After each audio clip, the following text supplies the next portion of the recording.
I'll first give you some startling figures and then proceed.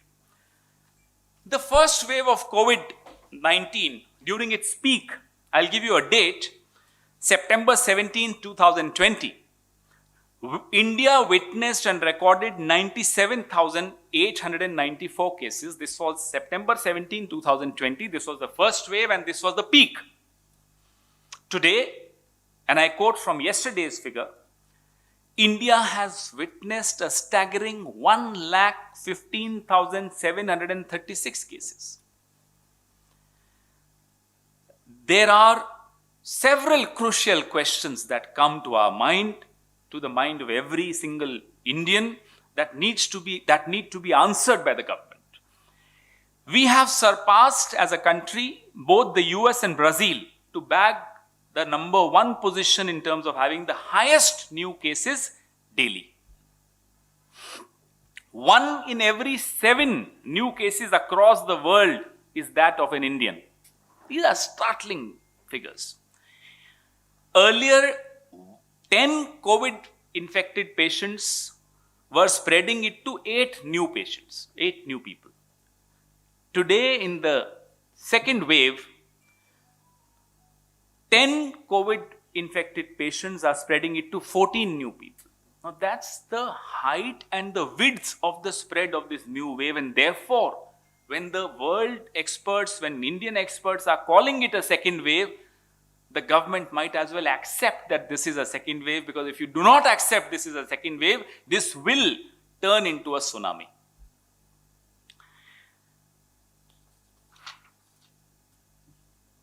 There are significant drawbacks.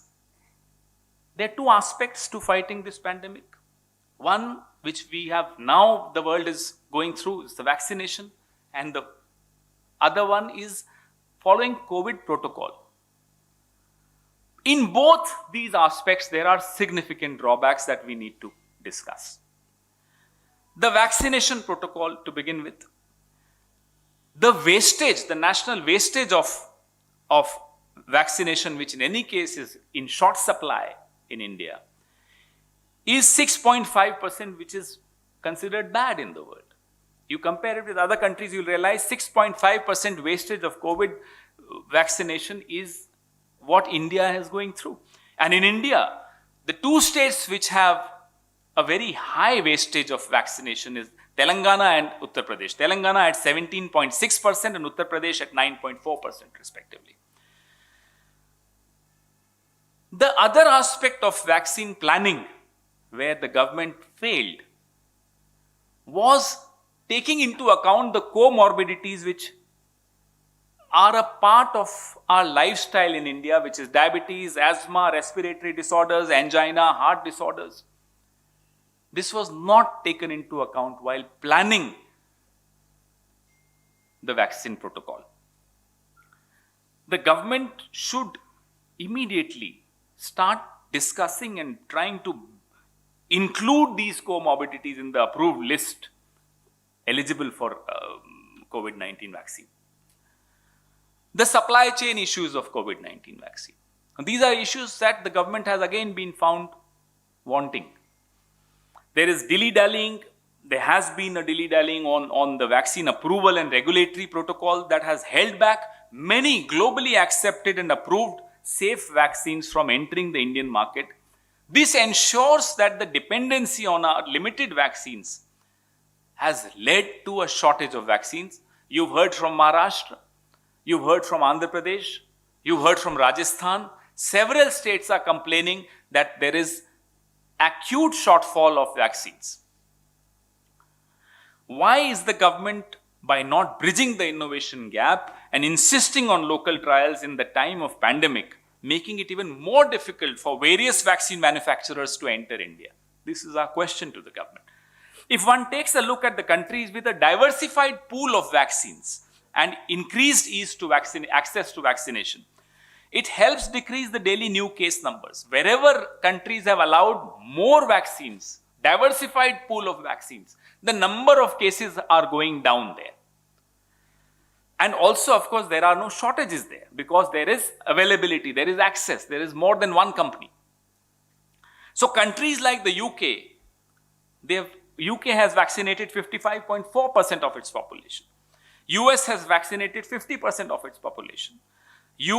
Germany has vaccinated 17.2% of its population. And Brazil has vaccinated 10.3% of it. Now, what is the difference between these four countries and India?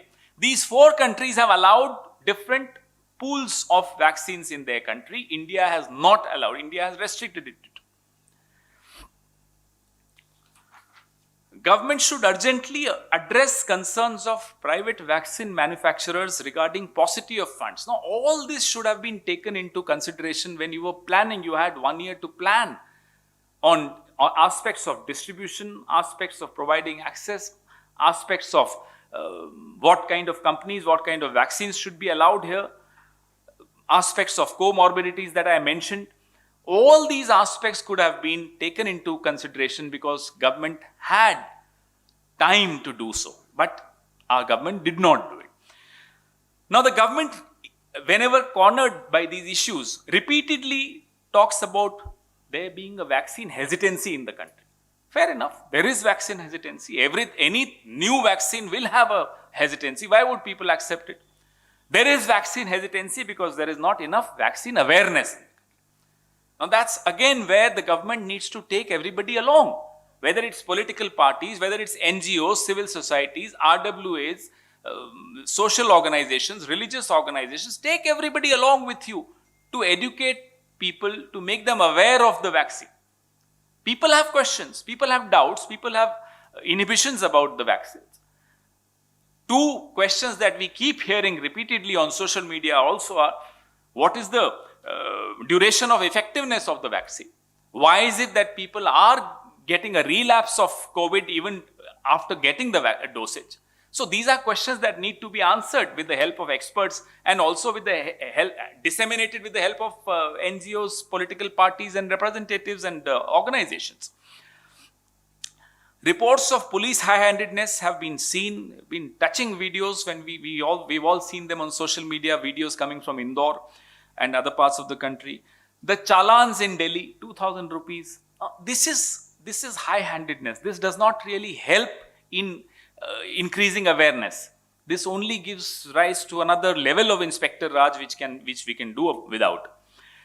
The Health Minister, unfortunately, Mr. Harshvardhan, we've all worked with him in Delhi for several years when he was in the opposition here in Delhi. He's missing in action for the last 1 month. This wave is threatening to turn into a tsunami. The Prime Minister is busy campaigning.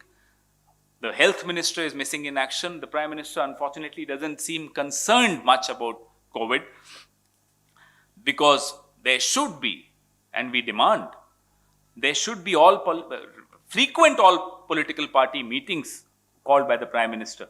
This is a very, very serious emergency we are looking at because the height and the width of the new wave is bigger and wider than the previous wave. PM and all the people in high places who go and address public meetings, rallies should also ensure that the social distancing norms are not only applied where there are no crowds willing to listen to the Prime Minister, but also where, as we are told, they are distributing 1,000 rupee gift coupons to get people to come and listen and attend Modi ji's rallies. Even there, social distancing norms should be followed because after all, we are the ones who need to set an example also for people. You can't expect all norms to be followed by citizens of India, but for the rulers of India, there are no norms. That's not how it works. Every single Indian for the last 1 year, every single Indian political party, everybody in India stood next to the government, with the government, shoulder to shoulder, cooperated with the government and did whatever the government wanted them to do. They went through immense hardships but obeyed what the government asked them to do.